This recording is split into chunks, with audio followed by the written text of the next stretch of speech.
people, real stories, real recovery Like, kind of thing. people's pronouns and how they dress are important in their identity. When I don't see this, Even in this route of recovery, get to real people, real stories, real recovery. I am Kat, and I'm on the road of recovery. My name is Donna Prince. I'm from Columbus, Ohio. I have a little over 2 years in recovery. My clean date is July 1st, 2022. Today, I am a child of God, a mother, an aunt, a sister, a daughter, and a valuable member of society. Well, that is fantastic, and thank you so much for joining us. Just a little over 2 years of sobriety. Had a nice day of celebrating that sobriety anniversary. So very cool. Thanks. If you could start off by sharing a little bit about what life was like for you growing up. Life growing up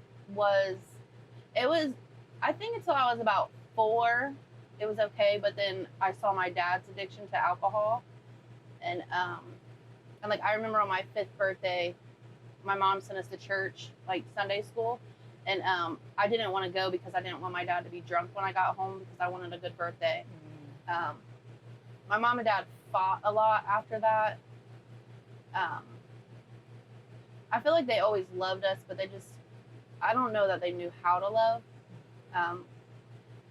And I feel like I was missing love throughout my whole life. But like I have happy memories of my mom and dad when they were together, and then they got a divorce, and that's when like everything went bad. I tried drinking for the first time at 8 years old. I tried smoking weed for the first time at 8 years old. Wow. Yeah. It started out as just, here, take this pill, it's fun. And it was fun at the time, Mm-hmm. and I certainly didn't see it going in a spiral down a rabbit hole at all. And then it was like I needed it more. So, selling drugs or borrowing money from people. And then eventually I turned 18, and then someone showed me how to be a stripper. So from 18 all the way till I'd say about 27, I would dance at different strip clubs and make money that way, feeding my addiction and taking care of the kids and things like that. That was a lot through my kids growing up. I still wasn't like in my mind, even though I had money to take care of the kids, I still wasn't there, if that makes sense. So my kids went through my addiction with me. I have 4 biological, Isaiah, Randy, Mariah, and now Laura. Isaiah's 22, Randy just turned 18, Mariah will be 17, and Laura will be 5. So there was a gap in between addiction and then starting another family 5 years ago, almost 6 years ago. Mm-hmm. I was sober for about 2 years, and then one thing led to another. My husband now, we got married in October, this past October. Oh, congratulations. Thank you. We decided to have her, but we were still like in the drug scene. You know what I mean? Without saying too much, we were still in the drug scene. Whether somebody wanted some, we middleman or whatever. Mm-hmm. And Trying that like controlled use. yeah, or not using and just making money, and then it went back to using, and then it went to full blown downward spiral, lose everything, sell everything, sugar daddies, like it went all the way back down again. So my kids loved me, but they couldn't see me like that either. Eventually all of them except my youngest, Laura, moved in with their dad. It was just my relationship with my kids, thank God, today is restored. But when I was in active addiction, yes, I loved my kids and I wanted the best for my kids, but the best wasn't me. So I tried to stay away as much as I could. As much as it hurt me, and I know it hurt them. But when you're in addiction, you literally, it's like you have a button in your head and it keeps getting pressed. Drugs, drugs, drugs, drugs, drugs. It's so crazy. Absolutely. What happened that you decided, I got to give something a try, I got to do something different? So this time I was on more drugs than one. I was on fentanyl, I was on cocaine, I was doing meth when I couldn't get cocaine. The cocaine had amphetamines in it. So not only was I sick when I didn't have the drugs, but the drugs were making me crazy.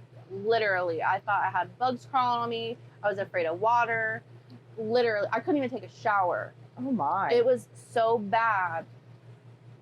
All my kids moved out. The house that me and my husband had together, like the electric got shut off. Flies were everywhere in it because we didn't take care of it. And my daughter got really sick. She has vesicurial reflux, where her urine goes down through her system, but it comes back up into her kidneys. So she's been getting kidney infections since she was 24 days old. And they found it, thank God, at that time. But so she got a really bad kidney infection. So the nurse called from the hospital and asked why we hadn't picked Laura's antibiotics up yet. And I explained to him that the pharmacy was closed. Can she just come inpatient in the hospital? And the nurse was like, well, that's what I was going to suggest. So then I'm like, I told the lady at the hospital, the social worker, I'm like, listen, I need help. I said, I'm strung out. I'm on drugs. I need help. Good job for asking for what you need. And listen, and it's so sad that when moms ask for help, not the social workers were wonderful. I knew they were mandated reporters. I knew they were going to open a CPS case, and I did not care. I needed that. Yes. I needed that.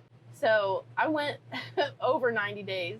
The sober living wasn't done yet. So Pastor Tim and Abby, Micah and Nico, and Mama Lisa, all of them at Angels Harbor just loved me until I could love myself and beyond. Showed me who Jesus was as a person, not just, because I was taught as a child, if you sin, you're going to hell. That's not what it's about. It's about loving Jesus and having a relationship with him, and him filling that void that you have for so long. And that's why I'm still clean today, is because I have Jesus. Beautiful. So I've got some questions. We got to the point of you getting into recovery. So you've made this commitment, 90 days, you're there, you're starting to feel a little bit better, you're starting to, things coming together. So what did you do to be able to stay, to do things differently this time? So it was hard to stay put. I was one of those, okay, I'm clean now, I'm done, I'm better, I'm leaving, I'm done, I'm better. But I asked Children's Services for help, so I had to stay. A lady taught me, Juju, she taught me, because I would get like overwhelmed and like ready to go, you know? And she'd be like, Donna, where's your feet at? So I'd put my feet on the ground. I'm like, they're on the ground. She's like, okay, what do you see? And I look around me, like, for instance, here, brown, whatever, curtains. Yes. And she's like, what do you smell? And I'm like, food or whatever it was. And like, she just, that grounding technique. So that helped a lot also. So the time comes that you're ready to leave Angels Harbor. How long were you there for? Okay, so the stay was supposed to be 90 days, but I didn't have anywhere to go when I got home, and I didn't want to go back to Columbus. Mind you, Angel was in Vincent, Ohio at the time. Now they're in Belpre, but I didn't have anywhere to go, and I'm like, I can't go back to nothing. I have to build down here. So my original plan was to just get an apartment down there. Well, I went and looked at an apartment. I couldn't get it.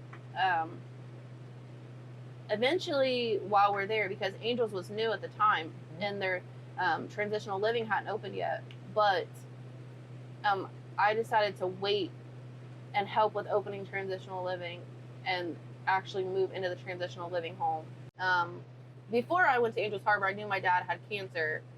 At the time, I was in active addiction, and I said some really mean things like, I don't care, I want to, whatever. I didn't care. I was hurt. So my dad got, he went in remission, and then when I was in Angels, the cancer came back, and it was lung cancer. And I remember we were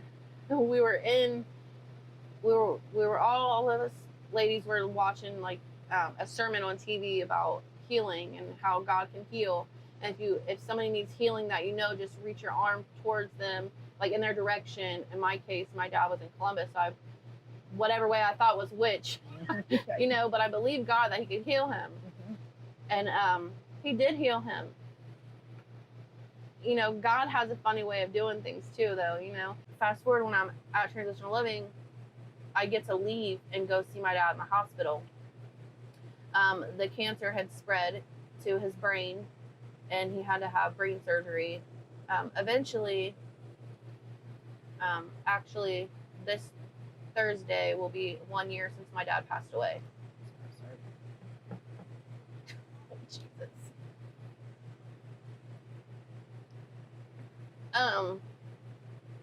Of course, I'm sad that he's gone. Yes. But he did get to go get saved. He went to church with me twice before he died. Wow. I have pictures of that too. Great. He's praising God. He got to see you sober. He got to see me sober. I got to take care of him and laugh with him and laugh at him when he was in the end stages of life. Mm-hmm. It was so funny. Oh my God. He cried out to God too when he was on his deathbed. We were praying over him, and he put his hand on his heart and he said, "Oh God, help me." And that's when he was like almost not there anymore. And I was just starting my new job. I've been there for over a year, but at the time I just started my job, and I'm like, I need bereavement. Like, my dad just passed away. But it was like when he passed away, because I knew that he was with God and he was saved, and because I wasn't always looking for him to give me attention, he can't give it anymore. He's gone. So it was like bittersweet, I miss him. That's my dad. I love him. Right. But he's with God now. He's not sick. He can't just not be there for me anymore. So it doesn't hurt. Mm-hmm. It was just like, I'm okay with it. I honestly, just having that relationship with Jesus, when I get scared or anxious, because people, having people around, it helps. But when I literally think about it, and I put myself in a situation, or in my mind in a situation, what keeps me sober? Jesus, my family, and not wanting anybody else to go down the same road I went down. I kind of want to talk about my son. So can I tell you this off record first? Yep. Mm-hmm. So my son's in prison, my oldest son, through active addiction. Raising him, he kind of grew up with me because I was so young when I had him. Is this Isaiah? Yeah. So it led him down a path to addiction. Yeah, he's surrendered to God because he's in prison right now. So he surrendered to God and had a spiritual encounter in his cell. So it's Jesus on the move. Absolutely. Well, and when you can find faith and freedom when you are confined, I mean, some of the people talk about people who were in concentration camps and how they were able to find that freedom through their faith, being, in those horrendous conditions, that it's possible. Yeah. And that's the thing. As long as you've got a breath, you've got hope. Yeah. So my final question then is, when you are having a bit of a struggle, what are some words of wisdom or something that speaks to you that that you could share with the group? There's joy after the morning. So when you find yourself in the lowest of lowest places, just call out to God and he'll pull you right up out of it. Beautiful. Well, thank you so much for sharing your experience. So honest and so real and beautiful. Thank you for having me.